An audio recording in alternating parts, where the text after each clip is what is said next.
नमस्कार, आवाज इंडिया में आप सभी का स्वागत है। मैं हूं सीमा। राज ठाकरे और देवेंद्र फडणवीस की मुलाकात पर उद्धव ठाकरे गुट की ओर से तीखी प्रतिक्रिया सामने आई है। संजय राउत ने साफ कहा, जो लोग मुंबई पर कब्जा करना चाहते हैं उनसे मेलजोल जनता के साथ धोखा है। उन्होंने फडणवीस पर गौतम अडानी और बिल्डरों के साथ खड़े होने का आरोप लगाया। राउत बोले, अगर आज राज ठाकरे मराठी स्वाभिमान के साथ हैं तो बीजेपी की भूमिका खुद बेनकाब हो जाएगी।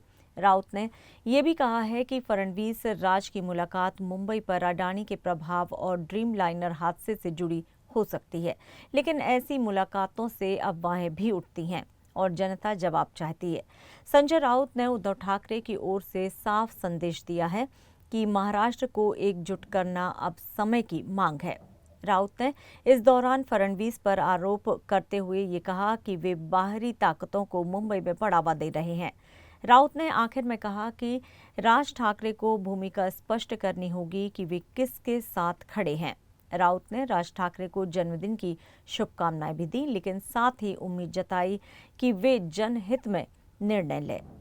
देवेंद्र फडणवीस हा विषय वेगळा आहे। देवेंद्र फडणवीस हे गौतम अडाणी किंवा मुंबईतले उद्योगपती, बिल्डर्स यांचे समर्थक आणि सरकारमधले मुख्य हस्तक आहे।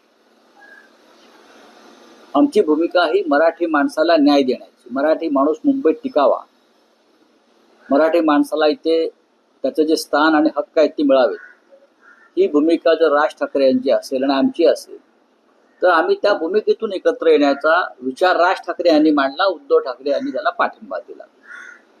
भारतीय जनता पक्ष आणि त्यांचे नेते हे मराठी माणूस आणि महाराष्ट्राचे शत्रू आहेत, हे लोकांनी ठरवले।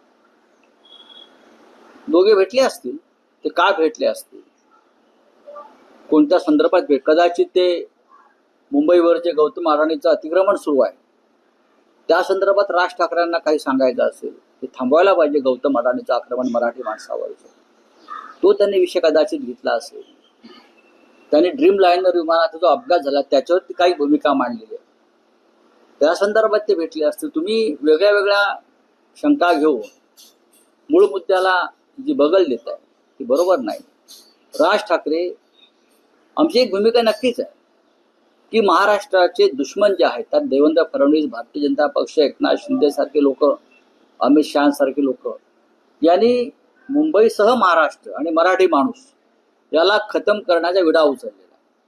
त्यांच्याशी संपर्क संबंध ठेवून आपण महाराष्ट्राच्या जनतेशी आणि राज्याशी बेईमानी करतोय, ही आमची भूमिका कायम राहील।